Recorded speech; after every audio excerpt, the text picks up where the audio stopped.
97.3 ESPN presents The Sports Bash with Mike Gill. It's time for Football at 4 with Geoff Mosher, powered by the Inside the Birds podcast. I love coaching this football team. I love coaching those players in there. Now, live from inside the Matt Black Kia Studios, it's Football at 4. Football at 4, powered by the Inside the Birds podcast, and brought to you by PlaySugarHouse.com.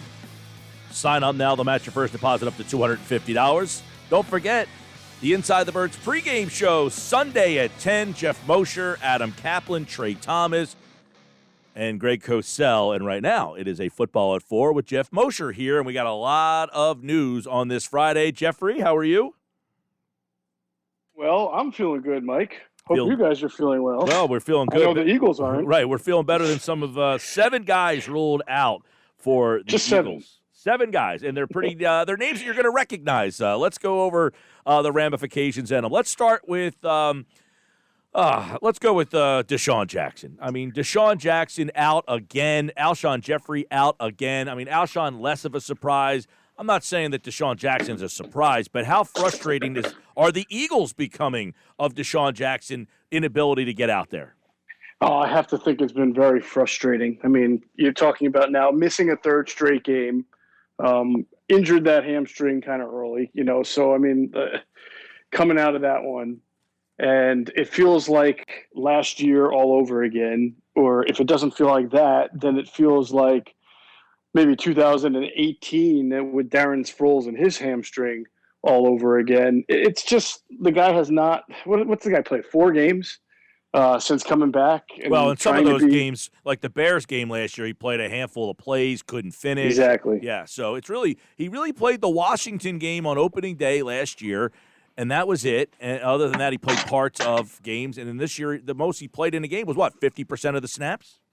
Right. Well, I think Washington was like 60-something. But either way, that's your point is very valid. It feels like the Eagles have been cursed since 2017 in trying to replace the speed element that they lost when I believe they traded Torrey Smith after that year, right, to Carolina.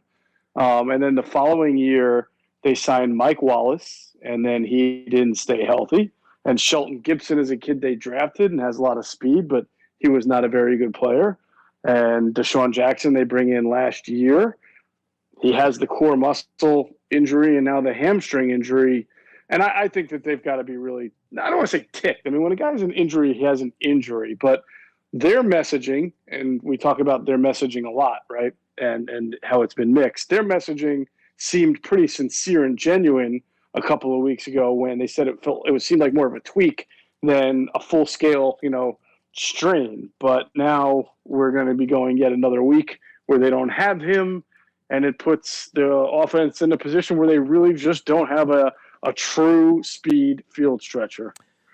Right, and then they don't have Alshon Jeffery, which I guess that whole Alshon thing. What's your take on them not putting him on the PUP list? I mean, I don't kill him because if Alshon in week 4 says, hey, I can play and he's available, you play him. And if he says I can play and he's on the PUP list and you can't, then you're kind of hamstrung. I don't think there was a guy that you were like, man, they held up a roster spot because of Alshon. But it's obvious they thought he could get back, so I guess they got to be frustrated with that as well. You would think, and I don't kill them for that either because I agree with you. I think that there was the opportunity they felt at some time for him to come back earlier. He did have an illness last week, and I don't know if that set him back at all. But I do you have to examine their messaging.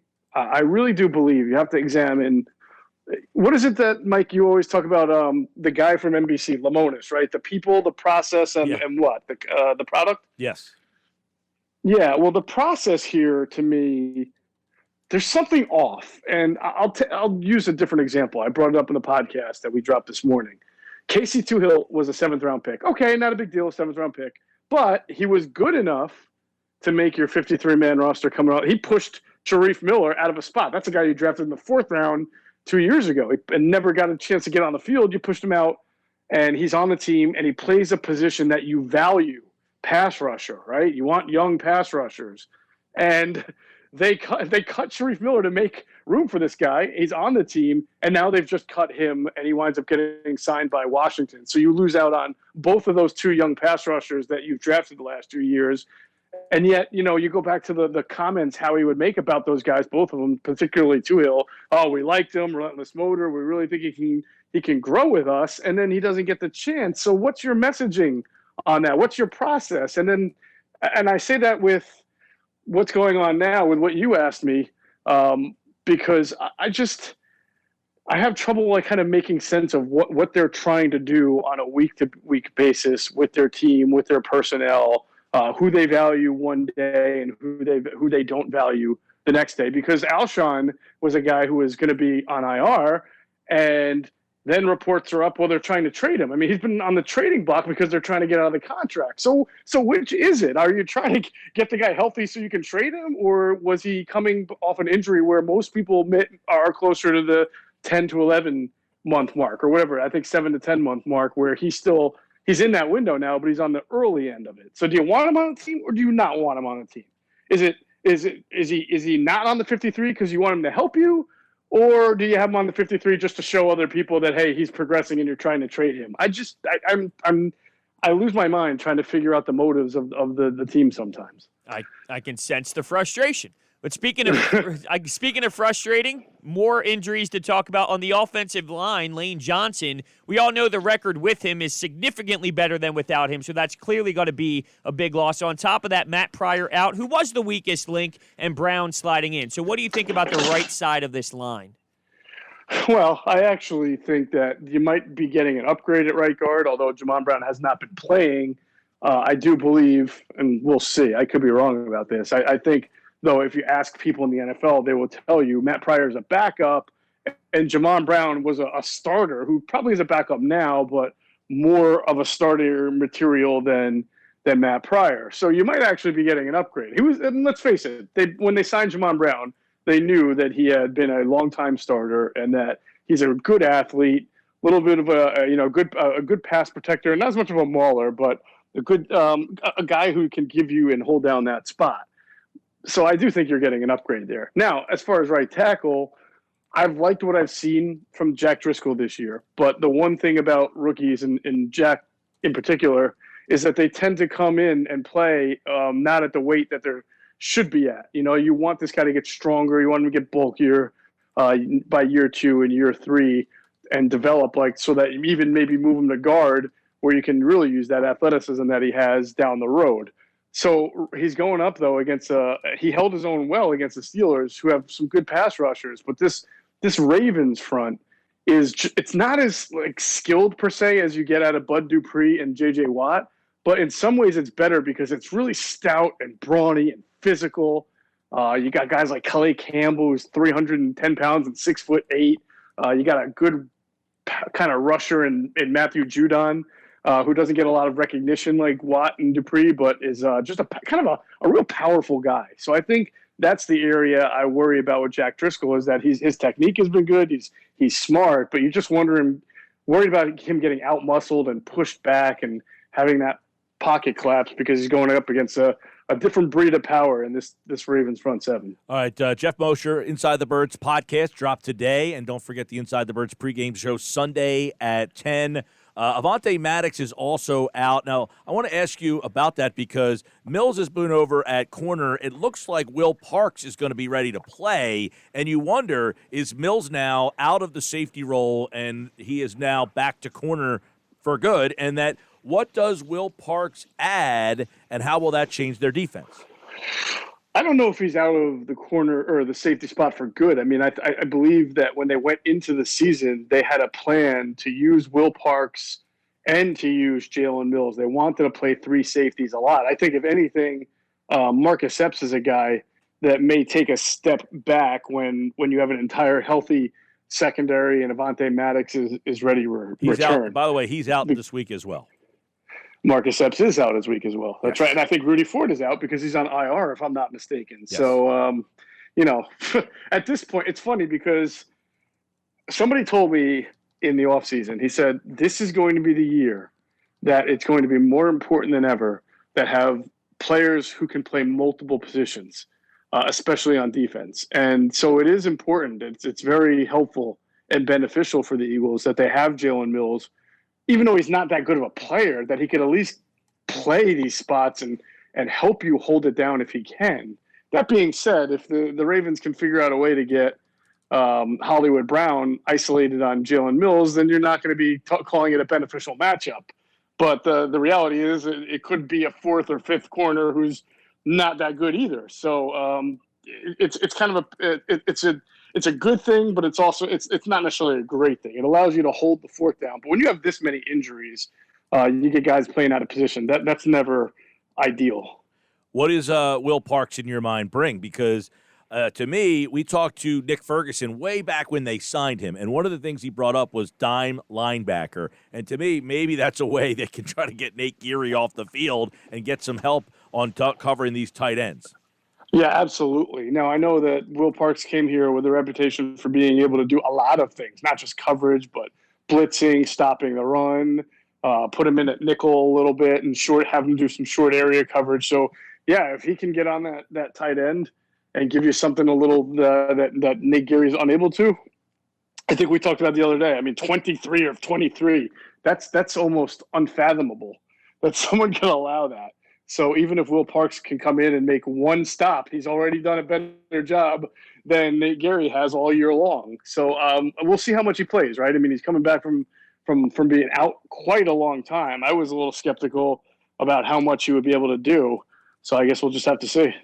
If you were Jim Schwartz, how would you attack Lamar Jackson? So I think I would I was watching the Cincinnati game last week, and it's certainly no blueprint for a win for the Bengals. They only scored 7 points, but they only give up 23.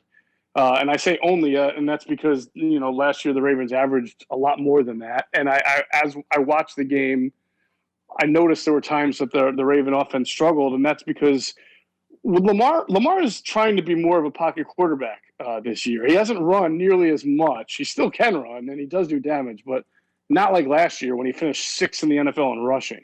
And I do notice that when you throw multiple defenders at him, if you can rush in a way that kind of rush from both angles to keep him in the pocket a little bit, and he's looking down at the field, he's a little jittery in there. I mean, he's like always in motion, frenetic. He's not a very calm rhythm thrower of the football. So that's why I think, if you try a 4-man rush all the time against this really good offensive line of the Ravens, your odds of getting a lot of pressure aren't very good. But if you can, dictate and kind of set the tone there with Lamar and get him a little rattled, there will be times where you can get him to throw an incomplete pass or throw the ball away. You just get him jittery, and that's what you want. You want him to not feel comfortable because he's a very strong arm. So he knows that he can wait a few seconds and hang on to the ball before zipping it into a window. He's amazing at that. But if you have to do that for a few seconds and the defense gets up on you, then that's what you want as a defense. So I do think Jim should probably look to force the issue a little bit more and bring a few guys at him. That ties perfectly into this question. How much stock do you put into maybe getting out to an early lead because Lamar Jackson has struggled with coming back from behind? So let's say the Eagles, get the ball, maybe they score a touchdown and then find a way to tack on a field goal, 10-0. How much stock do you put into, getting out to an early lead against Lamar Jackson and the Ravens? Yeah, the thing is, I think to get the Ravens out of their game plan, Hunter, you'd have to be up by at least 10 to maybe 14 points. If they're full down 7 points, 9 points, I don't think they're going to, abort ship and start trying to, reinvent their offense. So if you can get up by them by two touchdowns, maybe even 10, 11 points, then you got something going. But, then that just invites the question, well, how capable will this Eagles offense be with this patchwork offensive line, with no Desean, no Alshon? How capable is it going to be going up against this very good Ravens defense of taking a 14-point lead at any point during the game? Well, let me ask you this. Speaking of taking guys away, Fulgham this week. I know he's not going to have 10 for 152, but is he a big part of the offense again? Or is, Baltimore 3 weeks now say, all right, we got something for this guy? Yeah, well, look, I mean, I think Baltimore does have something for him, and not like a double team, but you compare him to the Steelers' corners. The Steelers' corners benefit from that front four rush. Joe Hayden did not run well last week, and their corners in general just don't compare to what the Ravens have at cornerback. Marlon Humphrey is an amazing corner. He's very, very good and very physical as well. In fact, last week against the Bengals, he spent a lot of time in the slot because they just put him on Tyler Boyd. And I think he does move in because they have Jimmy Smith and Marcus Peters who can play outside. Smith plays like kind of a hybrid corner, nickel safety role because he's up there in age a little bit. But the thing that stands out about the Ravens secondary is they are physical, just like the front seven. I mean, that's the whole Raven mentality. Marlon especially. Marlon will get up in you and put his hands on you and press you and, do everything he can that's not illegal to do coverage. So some of those, some of the Fulgham catches last week were Travis going up to getting the ball. The others, he was able to kind of sit down in the middle of his own and catch the ball. He's not going to get any free rides on Sunday from the Ravens defense, and he's going to be going up against a much better caliber of cornerback. By the way, this just out from the Eagles. The Eagles have placed Matt Pryor on the COVID list. So he has been in close contact with an infected person or persons, which means I guess you got to keep an eye on if anything else happens with the Eagles and COVID situations like there has been throughout the league. We mentioned Jamal Brown's going to be playing there because there's been, by the way, on that real quick, Moshe, there's been a lot of guys listed with illness this week. Yes, and so my understanding on that was that, and because I checked into that, is that, and you're probably seeing this around the league too, and maybe not notice if you're not looking at other teams' injury reports, but they tell guys if anything's going on, if you got the sniffles, if you're having an allergic reaction, if there's anything going on that you don't feel 100%, don't come to the office. That's basically the motto. So, I mean, you're in late fall. People do have allergy issues. People do start to get the sniffles now. It's getting a little chillier at night. You can wake up with a headache and say, you know what, I'm not taking the chance. So, I mean, I imagine, look, I don't know. You hope nobody's abusing the system and just doesn't feel like going to work one day and makes a call and says, oh, I'm not feeling well. I imagine that players are just being very responsible, and teams are as well, saying, like, we're just not going to take any risks. All right. By the way, Lane Johnson out as well. It's going to be Jack Driscoll getting the start there. So this is going to be the fifth different offensive line. And also Duke Riley is out. Now, as much as we talked about linebacker this week and from the last game, I guess with Riley being out, you're going to have to put somebody else in that spot, another linebacker out there. So what do you think the linebacking spot looks like? I guess this means a lot more. If this is the week you thought Geary might get his snaps reduced, you're probably going to be disappointed. Yeah, I would agree with you. Nate Geary is not having his snaps reduced. Obviously, he and you would have to think Alex Singleton, with T.J. Edwards still being out, would have to be the primary linebackers, your two linebackers who are on the field. And if they go to a three, which they will, they should be in a decent number of three linebacker formations because the Ravens kind of run a base offense. They play a lot of two tight ends. They play a lot of, they have a fullback, Patrick Ricard. So they'll go heavy up front and try to run. So I imagine that Sean Bradley, the rookie from Temple, will be that third linebacker in. And he's made a few good plays against the run so far. People keep saying to me, why doesn't he get more time? Why doesn't he replace Nate Geary? And I keep saying, because run defense is not their problem. That's not the issue. So I don't know how good of a cover linebacker Sean Bradley is. He's not one of those guys that was, unlike most Eagles draft picks, he's not one of those twitched up guys who was just traits everywhere. He was more of a linebacker who played in a good defense and had good instincts and leadership and could make tackles and everything like that. So I don't know what kind of coverage acumen that he has.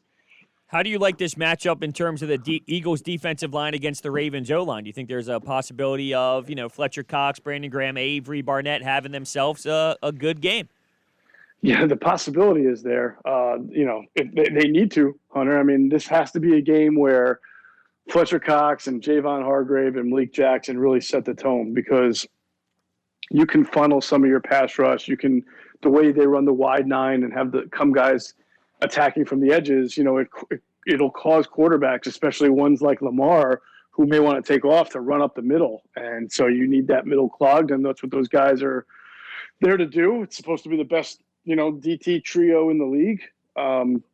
I don't want to say they haven't played like it. Malik Jackson has played well. Fletcher has not played like his normal self, but I did go back and watch the tape against Pittsburgh, and I do feel like he was actually more disruptive than I originally thought. And there were a couple of times I thought he was outright held, and they just didn't call it. So I'm not picking up for him. I'm not saying he's playing at an all-pro level, but he's still a force to be reckoned with there. But Hargrave's got to pick it up too now as we get closer to the middle of the season, and he's coming back from the 2 injuries that he had. I would love to see him really have a dominant, assertive game where you get like, okay, I get why this guy is the prize free agent that they signed. All right, Geoff Mosher, of course, Football at 4 right here on the Sports Bash, the Inside the Birds podcast. It dropped this morning at 6 o'clock. A new one will drop on Monday at 6, and you can, of course, check them out for the pregame show at 10 o'clock on Facebook and social media. They start that pregame, and you get the last couple of weeks, you got some breaking news on there with Adam Kaplan, Jeff, Greg Cosell, and Trey Thomas does a great job breaking down all of the matchups to watch in that game. And one other thing, obviously the injuries have been a huge, huge problem here. Is there any do you think that the team is just kind of saying, look, we're within striking it, we just got to hold water, and once we get everybody back healthy, we're going to be okay? Is that the mindset, or do they understand that this team is not very good? I don't know if you can have that mindset. I try to say that too sometimes, Mike. I'll say, oh man, wait till Avonte Maddox and Will Parks are back in this secondary, and how good that'll be then. But we always tend to forget or not count the guys who are going to get hurt between now and then, because it seems like every week 2 or 3 guys, new guys, get hurt. And so just when you're waiting for Isaac Seumalo and Lane Johnson to come back, then it's maybe Jason Kelsey or somebody else, Darius Slay or something. He had a concussion. Hopefully he'll be all right and cleared to play. But if they're banking on that, then they haven't been paying attention for the last 2 or 3 years, and especially the whole league this year. I mean, every team, some more than others, but every team is dealing with a lot of injuries. Well, it's a 7-point. Actually, it's up to 9.5 now. It bounced up to 9. Oh, my God, yep. 9.5? Bounced up to 9.5 when the injury report came out. You're at home, 9.5. I mean, you feel that disrespected? I mean, do you see a path to victory here? Only in the any given Sunday kind of way. I really don't think it's a good matchup. I think it's a bad matchup for the Eagles, even worse than the Steelers, because this defense, this secondary of the Ravens is a lot better. So it's hard to think that you're going to get, like you mentioned, 152 yards out of Fulgham again. Don't see them running the ball real well. And defensively, the way they've played tight ends and action teams, I think we all know how they fared against them this year. So I get the line. I think that's fair. And again, any given Sunday, sure, but no, I don't see a good outcome for the Eagles on Sunday. All right, and they'll have more breakdown, obviously, on this game on the Inside the Birds pregame show. And, of course, Moshe is back next week to break it all down on Wednesday. Andrew DeCecco's here on Monday and Tuesday. Adam Kaplan on Thursday for Football at 4, powered by the Inside the Birds podcast. All right, Jeff. Well, the injuries seem to constantly be the story. We'll see how it all unfolds on Sunday. Thanks, pal. You got it, guys. Have a good weekend.